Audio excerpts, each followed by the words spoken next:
여러분, 화면을 보세요. 무엇이 보이나요? 이게 반지의 제왕에 나오는 모르도르인가요? 아니면 러시아 모스크바인가요? 정답은 이게 이틀 전에 모스크바라는 것입니다. 연기 기둥이 모스크바에서 본 것 중 가장 컸는데 그 이유는 우크라이나가 와일드베리스 창고를 공격했기 때문입니다. 와일드베리스는 러시아의 아마존과 같은 곳이지만 군사 장비도 판매합니다. 영상이 정말 멋지기 때문에 곧 보여드리겠습니다. 하지만 그 전에 와일드베리스 공격 영상을 보기 전에 꼭 보여드리고 싶은 영상 2개가 있습니다. 제가 직접 고른 영상인데 보기 쉽지 않은 영상입니다. 그래서 마음이 약하신 분들은 모스크바 와일드베리스 공격 부분으로 넘어가시길 바랍니다. 하지만 이틀 전 와일드베리스 공격과 같은 날에 러시아가 미사일을 우크라이나 전역에 발사했습니다. 키이우에도 정말 많이 썼죠. 하지만 오데사에도 미사일이 떨어졌습니다. 이 영상에서는 경찰관이 대피소로 달려가던 중 러시아 미사일로 어머니를 잃은 아이들을 돌보고 있는 모습을 볼 수 있습니다. 이 전쟁의 잔혹함을 다시 한번 이해할 수 있도록 이 영상을 여러분과 공유하고 싶습니다. 왜냐하면 저도 이 채널에서 농담을 많이 하고 이런 내용은 피하려고 하지만 오늘만큼은 우리가 꼭 봐야 할 것 같아서요. 러시아인들을 정말 싫어합니다. 진정해, 무슨 일이야? 그는 괜찮아. 그냥 다른 사람의 피가 묻었을 뿐이야. 둘째 아이의 뺨이 찢어졌고 내 뺨도 베었어.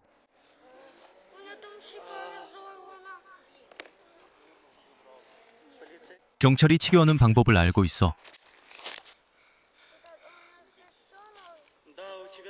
그래, 괜찮을 거야. 그냥 피가 나는 것뿐이야. 걱정하지 마. 모든 게 잘 될 거야. 걱정하지 마. 다 괜찮아. 다 잘 될 거야. 이게 악몽인 것 같아. 나도 이게 그냥 악몽이었으면 좋겠어. 그냥 악몽이었으면. 일단 구급차가 올 때까지 상처를 지혈할게. 엄마가 경찰관들에게 응급처치 방법을 알려줬으니까 그가 아이들에게 네 엄마가 경찰관들에게 응급처치 방법을 알려줬다고 말하고 있어. 걱정하지 마. 곧 도착할 거야. 엄마는 없어. 엄마는 가셨어. 이제 우리에겐 엄마가 없어.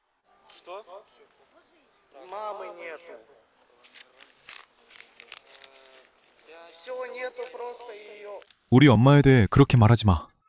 그게 그 소년이 대답한 말이야. 그들은 방금 어머니를 잃었어. 새 아들의 어머니가 대피소로 달려가던 중 미사일이 근처에 떨어져 어머니는 숨지고 아이들은 다쳤습니다. 다음 영상에서 보여드리겠습니다. 반면에 우리는 모스크바로 갑니다. 우리는 모스크바에 가서 다른 사람들은 어떻게 사는지, 그들의 우선순위는 무엇인지 살펴봅니다. 그들은 인생을 즐기고 있을까요? 저는 러시아 블로거인 아나스타시아 브라기나를 소개합니다. 그녀는 이 세상의 제약이 자신에게 너무 심하다고 느꼈습니다. 그래서 그녀는 이 세상의 제약을 뛰어넘었다는 것을 모두에게, 그리고 자신에게 증명하기 위해 모스크바 거리에서 벌거벗고 걷기로 결심했습니다. 보세요. 바로 거기에 초점이 맞춰져 있습니다. 저는 제약을 느끼기 때문에 아이들을 학살하는 블라디미르 푸틴의 파시스트 정권을 지지하면서 옷을 벗어던집니다. 영상을 함께 보시죠. 해냈어. 모든 게 잘 됐어. 세상에, 잘했어 니사야. 넌 정말 멋져. 넌 정말 대단해. 네가 한계를 벗어나고 있는데 어떻게 그 제약을 넘는 거야?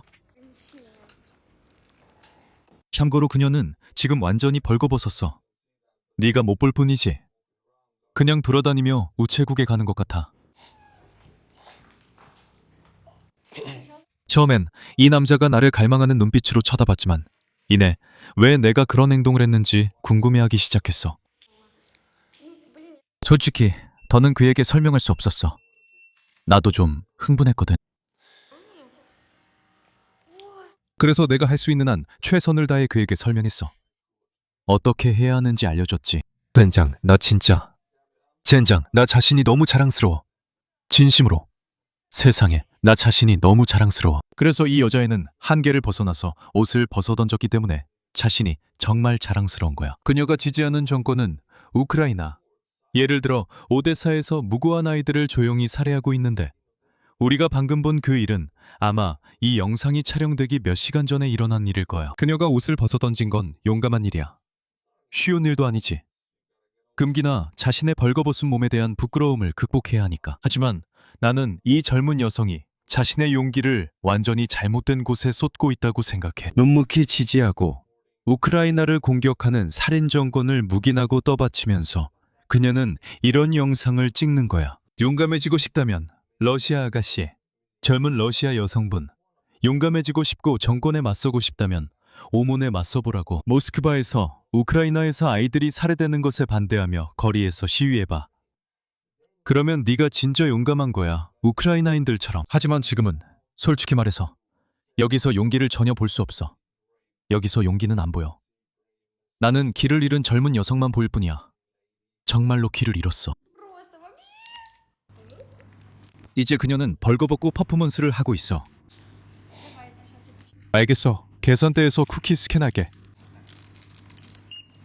동시에 러시아 미사일이 우크라이나에서 어머니와 아버지 그리고 아이들을 죽이고 있는 동안 우리는 모스크바에서 이런 모습을 보고 있습니다.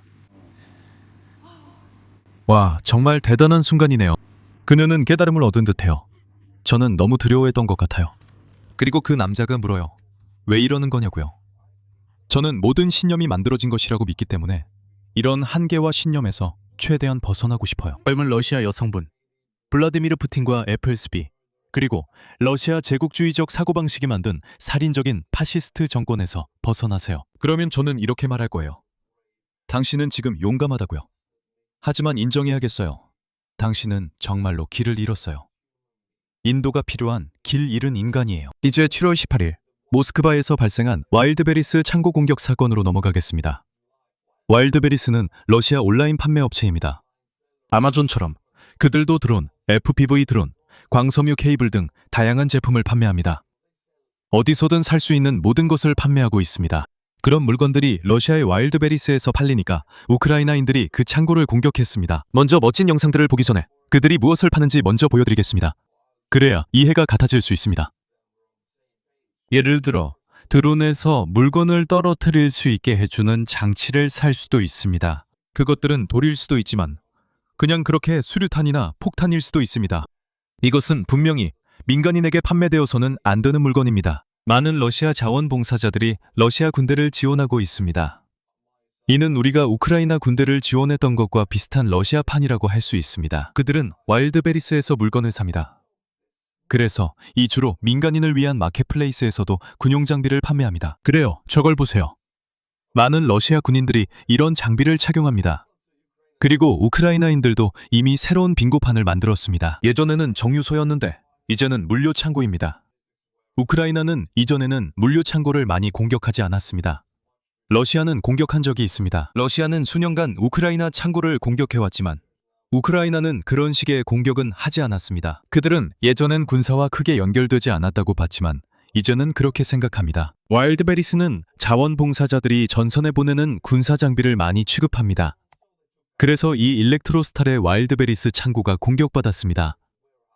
그곳은 모스크바 근처로 교외 도시와 비슷하며 크렘린에서 약 50km 떨어져 있습니다. 참고로 저도 공격 장면이 있습니다. 맨 처음 장면은 아니고 공격 장면들 중 하나입니다. 저 드론을 보세요. 창고가 이미 불타고 있습니다. 여기 또 다른 드론이 옆에 있는 창고 위를 날다가 그 안으로 돌진합니다. 빠다빔, 빠다붐. 창고가 파괴됐습니다. 그리고 이 창고가 파괴됐다고 말하면 완전히 불타서 잿더미가 됐다는 뜻입니다. 이 영상에서는 불이 아직 완전히 타지 않았지만 타오르고 있습니다. 이 장면들을 다 보게 될 겁니다. 모스크바에서는 이런 연기 기둥을 본 적이 없었기 때문입니다. 한 달 전쯤 공격당했던 정유소조차도 연기가 많이 났지만 이 정도는 아니었습니다. 이건 완전히 다른 수준입니다. 누군가는 맥주와 함께 사진까지 찍었습니다. 수도가 불타고 있다면 벨리미트베트라는 시원한 맥주, 즉 하얀 곰 맥주라도 마셔야죠. 그래요. 수도가 불타고 있으니 하얀 곰 맥주나 한잔하러 가세요. 사람들이 이걸 촬영하죠. 여기 연기는 친구들아, 너희에게는 그냥 준비 운동일 뿐이야. 아직 아무것도 아니야. 이제 시작이야. 잠시 후의 모습입니다. 저기 봐요. 창고는 아직 멀쩡하네요. 몇 시간만 더 기다려봅시다. 그리고 이게 그때 모습이에요. 불이 거의 다 타버린 마지막 단계에서는 모든 벽이 완전히 무너지고 완전히 바닥까지 타버렸어요. 아무것도 남지 않았죠. 그리고 이제 여기서 클래식 음악, 아주 극적인 음악을 틀 수 있다면 좋겠네요. 바로 이겁니다. 이것이 모스크바의 종말입니다. 이런 모르도르 같은 구름은 모스크바에서 본 적이 없었는데 이제 정말 나타났네요. 만약 이것이 러시아에 다가올 일들의 징조라면 정말 아름답군요. 저는 그런 걸 보는 것도, 일하는 것도, 아침에 불타는 러시아 냄새를 맡으며 일어나는 것도 좋아해요. 그래서 당연히 러시아인들이죠. 그리고 단 하루 뒤에 그들은 우크라이나의 물류 창고를 타격했죠. 사실 전쟁이 시작된 이후로 수년 동안 계속 그래왔습니다. 그들은 민간 물류 창고, 즉 우크라이나 최대의 우편 운영사인 노바포스타의 창고를 공격해왔습니다. 그곳에서는 군사 장비를 생산하지 않습니다. 러시아군은 하르키우 지역에서 S-8000 반대롤 미사일 3발로 그곳을 공격해 민간인 4명이 사망하고 20명이 다쳤습니다. 이곳은 그냥 민간 우체국입니다. 그리고 러시아에서는 분노에 차서 아마도 군사 목표를 찾지 못해 이곳을 공격했습니다. 그들이 다른 많은 곳을 공격했던 것처럼요. 제가 일부러 연기 기둥이 피어오르는 사진을 하나 더 남겨뒀어요. 이것은 모스크바 일렉트로스탈에서 발생한 와일드베리스 연기 기둥의 위성 사진입니다. 이 연기 기둥이 모스크바 위로 곧게 뻗어 있습니다. 크렘린, 즉 모스크바 중심에서도 이 연기를 볼 수 있습니다. 보이시죠? 연기가 시작되는 곳과 향하는 곳, 그리고 끝없이 이어지는 꼬리를 볼 수 있습니다. 정말 멋진 장면입니다. 와일드베리스 모스크바 창고에서 발생한 화재는 너무 크고 심각해서 모스크바는 헬리콥터를 동원한 산불 진화 대원들까지 투입했습니다. 그리고 그들은 컨테이너에서 물을 불타는 무언가에 쏟아부고 있습니다. 이건 더 이상 건물이 아닙니다. 이미 모든 것이 다 타버린 후에 남은 건물의 잔해입니다. 러시아에서는 이런 일이 흔하죠. 그들이 불을 끄는 척하지만 실제로는 그냥 불이 다 탈 때까지 두는 겁니다. 보통 이렇게 진행되고 이번 와일드베리스 창고 화재도 마찬가지였습니다. 제 말만 믿지 마세요. 24시간 후의 영상을 보여드리겠습니다. 다음 날이 되자 불길은 꺼졌습니다. 벽 일부는 아직 남아 있습니다. 하지만 와일드베리스에서 드론을 주문하셨다면 이제는 받지 못하실 것 같습니다. 더 이상 존재하지 않으니까요. 완전히 박살났습니다. 이제는 완전히 끝장났죠. 제가 이 문장을 얼마나 잘못 쓰는지에 대한 댓글들을 다 보고 싶네요.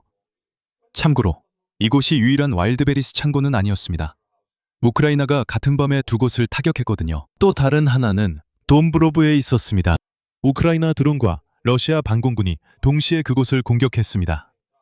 농담이 아니라 이 문장은 맞는 말입니다. 우크라이나 드론이 그곳을 공격했고 러시아의 판치르 S 방공 체계가 30mm 이중 대구경 기관포로 이 드론들을 격추하려다 실제로 우크라이나 드론이 공격하고 있던 바로 그 창고를 쏘게 되었습니다. 그래서 드론이 맞추든 못 맞추든 러시아 방공군이 어차피 끝장을 낼 겁니다.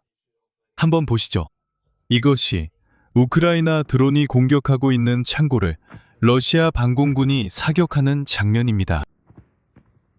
저걸 보세요. 그리고 이것들은 예광탄입니다. 이 탄원들은 불을 일으킵니다. 만약 건조한 숲지역에서 예건탄을 쏘면 불이 납니다. 이건 결코 작은 위협이 아닙니다. 트레이서 탄환이 건조한 곳에 맞으면 불이 붙습니다. 그리고 여기도 한 번의 연발 사격이 있습니다. 우크라이나 드론이 노리던 바로 그 표적을 마치고 있습니다. 러시아 방공망이면 이 정도는 당연하다고 봅니다. 하지만 돈브로프의 이 창고는 실제로 파괴되지 않았습니다. 우크라이나 드론이 이 창고를 4군데나 타격했습니다. 이 위성 사진에서 하루 뒤에 확인할 수 있습니다. 하나, 둘, 셋, 그리고 넷. 이 창고의 일부만 불에 탔고 약 3분의 1 정도만 소실되었습니다. 그리고 불은 실제로 진압되었습니다. 이 두 개의 와일드베리스 물류센터가 가동이 중단된 이후 그중 하나는 완전히 파괴되지는 않았지만 여전히 운영되고 있지 않습니다. 러시아 채널들은 우크라이나 드론 공격으로 인해 와일드베리스의 물류 능력 약 7%가 이제 무력화되었다고 말합니다. 복구 비용은 200억에서 358억 루블로 추정되며 보험사들이 이를 전액 보상할 가능성은 낮은 것으로 여겨집니다. 그래서 이것은 엄청난 규모의 피해입니다. 그리고 우크라이나가 지금 러시아의 물류 창고를 타격하기로 결정할 때마다 그 효과가 매우 크다는 점을 보는 것은 정말 멋진 일입니다. 아마존에서 사람들이 자신만의 온라인 상점을 열어 소규모 사업 제품을 판매하거나 다른 나라에서 수입해 생계를 유지하는 것처럼 리셀러가 되든 무엇이든 되고 싶다면 당신도 아마존 판매자가 될 수 있습니다. 아마존 모델을 따른 와일드베리스도 마찬가지입니다.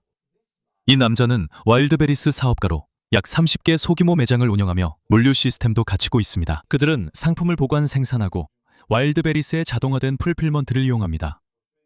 온라인 비즈니스가 어떻게 돌아가는지 아시죠? 그래서 이 두 창고에 불이 나면 누군가의 상품이 불타버릴 겁니다. 이 남자가 그중 한 면입니다. 그는 방금 소치에 도착했습니다. 그가 무슨 말을 하는지 들어봅시다. 저는 방금 멋진 도시 소치에 도착했는데 벌써 와일드베리스 창고가 산산조각 났다는 소식을 듣고 있습니다. 한 군데만이 아니라 여러 군데가 그렇다고 하네요. 와일드베리스 파트너스에 로그인했더니 뭘 봤는지 아세요? 제 재고가 0이 되어 있었습니다. 또 다른 메시지에서는 와일드베리스가 회사 실수로 물건이 없어져도 판매자에게 손실을 보상하지 않겠다고 했습니다. 우리는 상품 페이지 하나에서만 80만 루블을 잃었습니다. 그리고 우리는 그런 상품 페이지가 약 30개 정도 있었습니다. 이런 상황에서 도대체 어떻게 해야 하는지 정말 궁금합니다. 그리고 가장 어이없는 건 와일드베리스가 그냥 아니 미안한데 꺼져 라고 한 거예요. 완전히 엉망진창이었죠. 가끔 사업을 그만두거나 다른 곳에서 하는 게 더 낫다고 생각합니다. 이 채널에서는 빛을 어렴풋이 보기 시작한 러시아인들을 소개하고 싶습니다. 그들은 이제 조금씩 눈을 뜨고 진실을 어렴풋이 보기 시작하고 있어요. 그걸 받아들이는 게 쉽지는 않지만 예를 들어 이런 문장을 통해서 점점 깨닫기 시작하고 있습니다. 가끔은 아예 사업을 안 하거나 다른 곳에서 하는 게 더 낫겠다는 생각이 들어요. 그래요, 친구요. 당신은 러시아에 살고 있잖아요. 여기는 인간으로 살아가기에는 정말 열악한 곳이에요. 사업하기에도 극도로 열악한 곳입니다. 여러분이 내가 정말 좋은 나라에 있나? 라고 의문을 가진다면 올바른 길을 가는 겁니다. 하지만 이 남자가 진실을 완전히 이해하려면 더 큰 고통이 필요해 보입니다. 그 진실을 알려줍시다. 한편으로 와일드베리스는 우주 프로젝트를 사들이고 태평양에서 빌어먹을 고래까지 사들이고 있는데 자기네 판매자들의 손실은 보상해주지 않아요. 대단하죠? 정말 끝내줍니다. 고마워요, 와일드베리스. 그냥 다 엿먹으세요. 문 닫으세요. 당신네 플랫폼 닫으라고요. 아니에요, 러시아 친구요. 이제 막 진실의 한 조각을 본 것뿐입니다. 그리고 진실을 보는 건 항상 좀 아픈 법이죠. 왜냐하면 그게 당신의 환상을 산산조각 내니까요. 진실을 찾는 여정에 행운을 빕니다. 잘 찾아보세요. 그리고 제 생각엔 그 고통이야말로 진실을 보여줄 겁니다. 더 많은 고통이 필요하죠. 그래서 2개의 와일드베리 창고만이 공격당한 게 아닙니다. 모스크바에서도 또 다른 물류 창고가 공격당했습니다. 그래서 총 3개의 물류 창고가 공격당한 셈이죠. 제 생각엔 우크라이나 정보부가 뭔가를 알아내거나 이 창고들이 실제로 군사 장비를 보관하고 있다는 점을 연결해낸 것 같습니다. 와일드베리도 그랬고 여기 또 다른 창고도 마찬가지입니다. 드론이 도모데도보 근처에 유즈니의 보로타 물류 단지도 공격했습니다. 현장에서 큰 화재가 발생했습니다. 영상을 보세요. 저건 사진입니다. 또 하나의 멋진 연기 기둥이네요. 이런 창고들은 정말 순식간에 불길에 휩싸입니다. 왜냐하면 보통 패키지와 농산물로 가득 찬 아주 높은 선반들이 줄지어 있고 그 주변에 공간이 있기 때문이죠. 즉, 불길이 탈 수 있는 공간이 많아서 정말 빠르게 번진다는 뜻입니다. 그래서 이런 창고는 한 번 불이 나면 진압이 어렵습니다. 이 창고가 모스크바 첫 와일드베리스처럼 전소됐는지는 모르지만 피해는 확실합니다. 그리고 저는 이것이 이번 전쟁에서 새로운 장을 연 것 같다고 생각합니다. 우크라이나군이 크림반도의 물류를 공격하면서 새로운 국면을 연 것을 봤고 그 다음에는 우크라이나군이 아조프해의 선박들을 공격하는 것도 봤습니다. 이제 처음으로 우크라이나군이 3개의 대형 물류 창고를 동시에 타격하는 모습을 보게 되었습니다. 이것이 우리에게 물류 창고도 이제 타격 대상 목록에 오른 셈입니다. 앞으로 20번 더 공격이 있을 수도 있고 이번에 공격한 3곳이 전부일 수도 있습니다. 그 3곳이 많은 곳 중 일부일 수도 있습니다. 시간이 지나면 알게 되겠죠. 러시아군도 보복을 원했습니다. 그리고 어제 7월 19일에 러시아군이 감행한 이번 특정 공격에서는 실제로 키이우의 군사 목표물을 타격했습니다. 그런 일은 드물게 일어납니다. 러시아군이 공격하는 군사 목표는 주로 전선 근처에 있습니다. 비행기, 헬리콥터, 참호, 탄약, 보급 지점, 훈련장 등입니다. 이번에는 키이우에 있는데 평소와 달리 러시아군이 민간 목표를 공격하지 않아 정말 놀랐습니다. 러시아 미사일 공격으로 키이우에 있는 우크타 공장과 창고가 완전히 파괴되었습니다. 회사의 창립자는 10만 제곱미터가 넘는 물류단지에 소포, 의약품, 인도적 지원 물자가 보관되어 있었는데 이곳도 파괴됐다고 말했습니다. 참고로 이 회사는 방탄조끼, 헬멧, 방탄 플레이트, 전술 파우치, 벨트, 백팩 등을 제조합니다. 그 외에도 여러 가지를 생산합니다. 러시아군이 실제로 군사 목표를 파괴한 거군요. 놀랍네요. 저는 오히려 다행이라고 생각해요. 군사 목표가 아니라면 민간 목표가 피해를 입었을 테니까요. 우크라이나 민간인들은 이미 충분히 고통받았습니다. 그러니 제 말을 오해하지 마세요. 하지만 러시아군이 실제로 군사 목표를 타격할 때마다 살아남는 건 민간인들입니다. 여기서 균형을 잡는 게 어렵다는 건 알지만 저는 러시아가 평소처럼 우크라이나의 무고한 민간인을 죽이는 것보다는 군사 목표를 더 많이 타격하려고 시도하는 게 낫다고 생각합니다. 그래서 이것은 아마도 예외일 것입니다. 러시아는 다시 한번 분노에 차서 우크라이나가 아조프해에서 벌인 참사를 막지 못하고 있습니다. 우크라이나가 그곳을 타격했죠. 제가 마지막으로 본 숫자는 170여 척이었고 거기에 러시아 유조선과 화물선도 더해집니다. 기본적으로 러시아의 그림자 선단이 유럽연합과 우크라이나 그리고 아조프해에서 제재를 받고 있습니다. 그들은 그 선단을 완전히 해체해버렸습니다. 러시아는 사실상 아무 조치도 취하지 못했고 실제로 할 수 있는 일이 없었습니다. 그래서 분노와 화가 난 러시아는 이제 똑같은 방식으로 대응하려고 우크라이나 선박을 공격하고 있습니다. 실제로 공격했습니다. 몇 가지 예를 보여드리겠습니다. 지난 2주 동안 러시아가 공격한 선박 3척을 찾았습니다. 참고로 우크라이나는 170척을 공격했고 균형을 위해 말씀드립니다. 최근 공격은 7월 20일입니다. 러시아군이 KH-59 순항미사일 3발로 민간 선박을 미사일 공격했습니다. 이 선박은 전투 지역을 곡물 화물을 싣고 떠나고 있었습니다. 이 선박은 곡물 운반선이었습니다. 우크라이나는 엄청난 양의 곡물과 농산물을 수출합니다. 5명이 사망했고 5명은 여전히 행방이 확인되지 않았습니다. 8명의 승무원, 이 병원으로 이송되었습니다. 보시다시피 이 선박은 완전히 파괴되었습니다. 이런 선박들은 쉽게 침몰하지 않지만 큰 파손이 있다면 복구는 불가능합니다. 곡물 운반선이었고 다음을 보겠습니다. 다음 선박은 7월 18일에 공격을 받았으며 건화물선이었습니다. 러시아는 이 일반 화물선이 우크라이나 군대에 군소품을 운반했다며 오데사 토르노모르스크 항구에서 드론 공격을 받았다고 밝혔습니다. 이것도 또 다른 선박입니다. 그리고 꽤 오래전에 7월 14일에 러시아는 오데사 해안 근처에서 탄자니아 국적의 화물선 아틀라스를 공격했습니다. 이 선박은 토르노모르스크에서 터키로 해바라기 씨박을 운반하던 중이었습니다. 제트 엔진으로 움직이는 드론이 선박을 공격해 화재가 발생했고 승무원 1명이 사망했습니다. 그래서 러시아는 우크라이나 선박 3척을 공격했습니다. 민간 선단으로 보였으며 농산물을 운반하고 있었습니다. 그리고 우크라이나는 동시에 100척을 타격했습니다. 170척이 넘는 러시아 선박들이 체계적으로 선박과 로터 시스템 그리고 기관실을 해체당하고 있습니다. 우리가 수많은 영상에서 본 것처럼 말이죠. 사실상 바다 위에서 그들을 비활성화시키고 있습니다. 이제 그들은 러시아 해군 아조프해 함대의 짐이 되어버렸습니다. 이것은 러시아인들이 우크라이나인들에게 똑같이 대응할 수 없어서 극도로 분노하고 있다는 것을 보여줍니다. 왜냐하면 이미 우크라이나 민간인을 표적으로 삼고 있고 이미 테러 무기들을 사용하며 전쟁 범죄를 저지르고 있기 때문입니다. 더 이상 격화시킬 방법이 별로 없습니다. 사실 더 이상 어디에서도 전쟁을 더 격화시킬 방법이 없습니다. 그리고 우크라이나가 2주 만에 아조프해 함대를 전부 파괴하고 있는데 당신은 뭘 할 수 있겠습니까? 정말 할 수 있는 게 별로 없죠.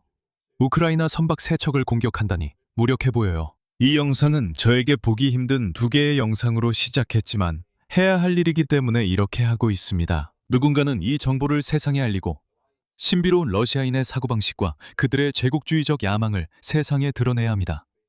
그리고 때로는 저에게도 쉽지 않은 일입니다. 어떤 날은 쉽고 어떤 날은 어렵지만 저는 계속합니다.